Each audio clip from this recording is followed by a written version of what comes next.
Bonjour et bienvenue dans cette vidéo, on va reparler du garçon et le héron, c'est la deuxième vidéo explicative. Pourquoi une deuxième vidéo explicative? Eh bien tout simplement parce que quand j'ai fait la première, j'ai eu beaucoup de commentaires de gens qui me disent «Oui, mais j'ai pas compris ça, j'ai pas compris ça». Je me suis dit on va répondre un petit peu aux gens. Et puis ça permettra d'aller un peu plus loin. Je pensais avoir couvert grosso modo la majorité et aussi que le reste se développe avec les choses que j'ai dites. Mais il y en a qui semblent dire que non, etc. Je tiens à vous remercier. La plupart ont fait des très bons commentaires, apportant justement leur analyse, comment eux ils ont perçu les trucs, etc., etc. Vous avez remarqué, la première vidéo, elle se voulait factuelle. C'est-à-dire, j'ai pris Miyazaki, sa vie, son œuvre, le titre d'origine du film, voilà. Là, on va partir peut-être plus dans l'interprétation, et qui dit interprétation dit forcément des choses fausses, tout simplement. Donc, moi, je vais partir là-dessus, ce ne sera pas forcément une vérité.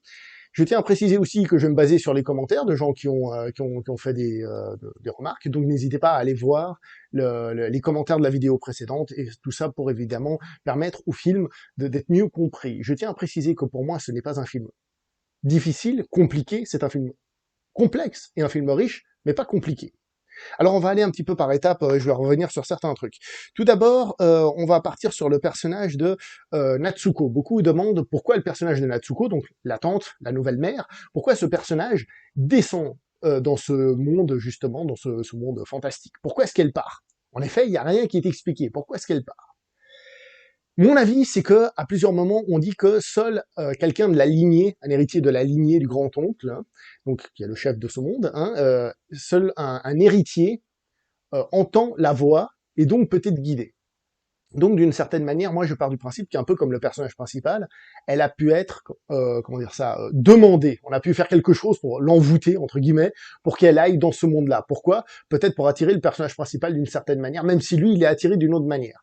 Moi, j'aime bien penser que elle est enceinte, donc elle va aussi faire un nouveau-né qui pourrait être aussi être vu comme l'héritier. Donc en fait, le grand-oncle il réunit tous les héritiers possibles, parce que là, il faut que quelqu'un prenne la relève, même si bon, c'est un enfant, c'est un bébé. Mais remarquez aussi que dans ce monde, hein, le temps ne passe pas exactement de la même manière que dans le nôtre. C'est à des moments, c'est pas pareil. Donc, il peut se passer tout ce qu'on veut. Voilà ce que je pense en partie au niveau de la mer. Il y a une chose qui est importante concernant la mer. J'ai dit que quand on voit le personnage principal, on le voit faire son salut, etc. Il fait tout ce qui est selon les règles, mais il est très froid, c'est-à-dire il suit les règles, tac, tac, tac, mais il en fait pas plus. On sent, comme je vous ai dit, que cette situation, elle lui convient pas, qu'il se sent oppressé. Il y a qu'à voir, vous savez, quand il monte dans le pouce-pouce, et on lui met la valise devant, puis il est comme ça, tout entassé. Même si après, dans les plans d'après, on voit qu'il y avait de la place, en fait. Mais donc ça, c'est pour le personnage principal. Mais en ce qui concerne le personnage de la mère, donc Natsuko, la nouvelle mère, la tante, hein, en réalité, je pense qu'elle aussi vit la même chose. Sauf que on voit la chose du point de vue du personnage de Mahiko, qui est le personnage principal. Elle, on voit, j'ai envie de dire qu'elle... Maito. Je dis quoi? Mahiko, je crois que j'ai dit Mahito. Elle, on perçoit qu'elle fait les choses bien. Elle se présente bien, elle fait les choses, elle est là, tac, tac, tac. Elle suit aussi les règles. Mais on n'a peut-être pas son point de vue à elle, parce qu'on se concentre sur son point de vue à lui. Quand le personnage principal débarque dans le monde et qu'il arrive dans la salle d'accouchement, elle lui dit pars, je te déteste, fous le camp. Et là, pour moi, on a la révélation que justement toute cette façade qu'elle avait, eh ben en fait, elle s'écroule, qu'elle n'était pas bien non plus d'avoir cette espèce de fils qui ne la veut pas, voilà, qui est super froid avec elle, etc., etc., que elle aussi sentait cette distance. Et qu'on le veuille ou non, bah, elle doit vivre sous le même toit, etc., etc. Donc, je pense qu'elle aussi, en réalité, est prisonnière de sa situation, et c'est aussi peut-être pour ça qu'elle a pu être facilement être convaincue pour aller dans cet autre monde. Parmi les théories que vous avez avancées, il y a quelqu'un qui a dit que selon les dialogues, on pouvait comprendre qu'il y avait des soucis à l'accouchement, etc., etc., et que c'est peut-être pour ça qu'ils sont allés là-bas. Voilà, c'est une interprétation parmi d'autres. Ça me semble assez logique, on va dire. On va continuer avec le personnage donc de Kiriko. Kiriko, donc c'est la vieille dame qui accompagne le héros au début dans cet enfer de Dante, hein, et qu'on retrouvera de manière plus jeune à un moment donné. Toute cette partie-là est intéressante. Alors évidemment c'est elle, hein, parce qu'elle s'appelle pareil, hein, parce qu'elle a le même kimono et parce qu'elle a la même gueule en plus jeune. Donc c'est elle, il n'y a pas de discussion. C'est sa version plus jeune. À ce moment-là, il y a ces personnages un petit peu particuliers, vous savez, des espèces de boules blanches là qui s'appellent dans les sous-titres, ils disaient un truc comment c'était Wara Wara la Wara Wara non parce que c'est les romands japonais c'est pareil Wara Wara za un truc comme ça. Bref, les bonhommes blancs là. Ces bonhommes blancs, ils sont là, puis à un moment donné, ils gonflent, et ils montent. Et quand ils montent, au revoir, le personnage leur dit au revoir. Pour moi, toute cette partie-là fait référence au cycle naturel de la vie. On est jeune, Kiriko version jeune, on est vieux, Kiriko version vieille, et à un moment donné, on monte aux cieux. Tout simplement. Pour moi, cette partie-là, c'est le naturel de la vie et de la mort, parce que je rappelle que le thème du film, c'est le deuil, hein. C'est le naturel de la vie et de la mort, sans être brusqué, justement, là où la mère du personnage principal, la mère biologique, est morte dans un incendie, bombardement, sans doute, pendant la guerre mondiale. Là, on est en train de montrer tout ça de manière légère. J'ai presque envie de dire qu'on est assez proche de certains concepts qui ont été faits parfois par Pixar, qui montrent la mort de manière différente et tout ça. Bah voilà, là, j'ai trouvé qu'on a ce concept un peu doux de la mort. À ce moment-là, on a les pélicans qui attaquent, je fais pas cette musique pour rien, qui attaquent et qui bouffent tous ces trucs qui montent au ciel. Je me base sur un des commentaires qui était très pertinent. Les pélicans pourraient représenter les Japonais. Peut-être même d'une certaine manière l'armée japonaise, mais surtout les Japonais. Pourquoi? Parce que déjà ils volent. Guerre du Pacifique, les avions, les kamikazes, tout ça, vous connaissez. Donc ça correspond. En plus, de la manière dont ils sont filmés, on voit qu'en effet parfois c'est filmé, enfin on pourrait les filmer pareil comme des avions. Le père de Miyazaki a vendu des avions pour la guerre mondiale, comme le père du personnage, etc. Hein. Enfin, il travaillait directement, il gagnait plein de trucs grâce à ça. Et en effet, à un moment donné, il y a un vieux pélican comme ça, qui a l'air, enfin qui a été brûlé par le personnage de Yimi, hein. Et il explique que oui, justement, en effet, ils ont besoin d'aller chercher de la nourriture toujours plus loin, etc., etc. Le commentaire était très intéressant. Il disait, on voit le côté expansionniste du Japon, qui a dû chercher sa nourriture toujours plus loin. Et si on le remet dans le contexte du cycle de la vie et de la mort, eh ben, quand ils sont là en train de manger des gens, alors on mélange deux concepts, en effet, ils tuent des gens, mais ça veut aussi dire que, comment dire ça, par rapport au cycle paisible de la vie et de la mort, ces personnages-là, donc la guerre, amènent des morts violentes. Elles perturbent le cycle, on va dire, naturel de la vie et de la mort pour amener une mort violente. Voilà. Et le personnage d'Imi, amenant le feu avec elle, elle les brûle, et donc, voilà, c'est un blessé de guerre qui revient, c'est ça, c'est la destruction aussi par le feu. Voilà comment j'ai plus ou moins perçu ça. Le personnage d'Imi, bon, c'est assez clair que c'est la mère biologique du personnage, hein. Alors, quelqu'un qui, semble-t-il, parle japonais, a laissé dans le commentaire que Imi, ça veut dire secret en japonais. Il m'a dit qu'il a lu le livre en version originale, désolé, mais voilà. Ça veut dire secret. Déjà, c'est intéressant. Pourquoi est-ce que Imi, elle, aussi est montrée étant jeune? Comme je vous ai dit, l'espace-temps est perturbé dans cet univers. Et ainsi, on a des personnages qui sont plus jeunes, d'autres qui ont le même âge, d'autres qui sont plus vieux, etc., etc. Donc tous ne sont pas forcément au même âge, surtout que euh, le personnage d'Imi, c'est un personnage qui est décédé. On voit rapidement le lien, hein, le feu, etc., etc. Mais c'est confirmé. Puis quand on voit les différentes portes, les différents espaces-temps, etc., etc. Donc c'est clairement sa mère qui est là et qui l'aide. Alors, parmi les questions qu'on a posées, on a posé la question de ce monde, comment il fonctionne. Bah, je vous ai dit, bon, il a pas dû voir la vidéo. Basé sur Dante, différentes couches de l'enfer, donc différentes manières, différents mondes imbriqués les uns dans les autres, différents, comment dire ça, différents mondes, différents bestiaires, j'ai envie de dire. Vous remarquerez, d'ailleurs, je reviens, que les pélicans sont des oiseaux et les perruches qui représentent le fascisme en tant que tel aussi, hein. Pas les mêmes oiseaux, peut-être, c'est intéressant, pourquoi ça?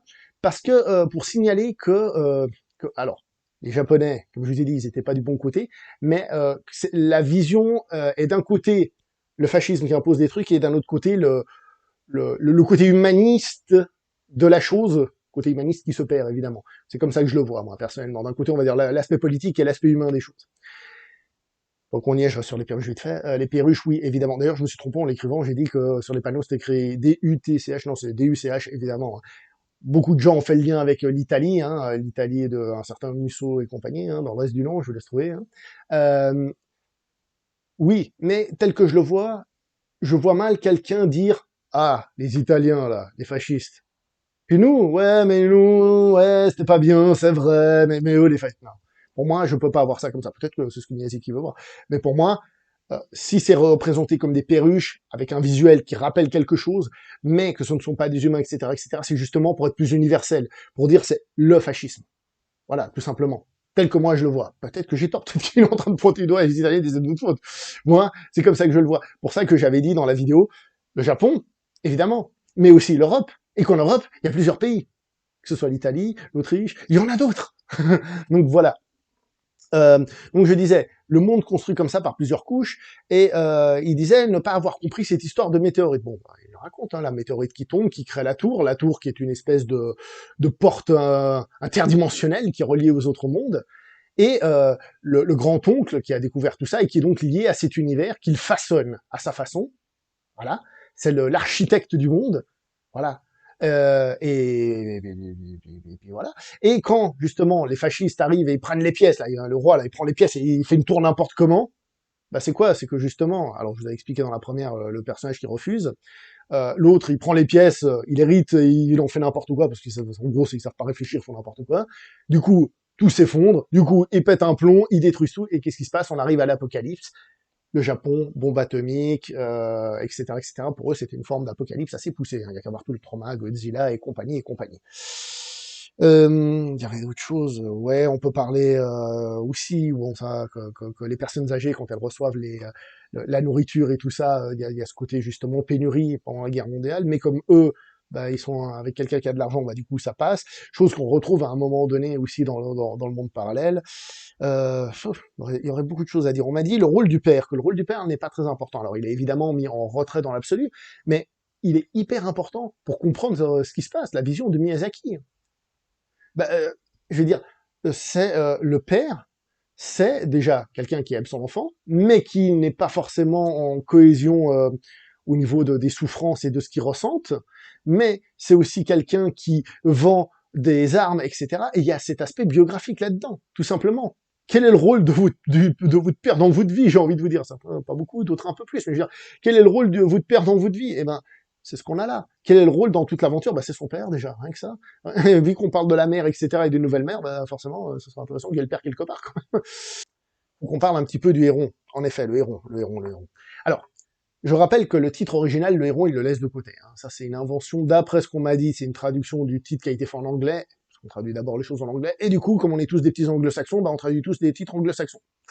Ce qui peut dire aussi que il n'est pas impossible, je sais pas, j'ai pas vérifié. Si quelqu'un dans la distribution qui a fait les sous-titres du film, n'hésitez pas à me dire. Est-ce que les sous-titres ont été faits depuis la version originale, déjà? Ou est-ce qu'ils ont été faits aussi sur une version anglaise? Je dis ça parce qu'on se rappelle de certaines éditions DVD de Princesse Mononoke dont les sous-titres étaient faits depuis une version anglaise. Non merci. Aussi bien soit-il, non merci. Il faut que ça vienne de l'original. Et je sais que même si ça vient de l'original, il y a forcément des pertes.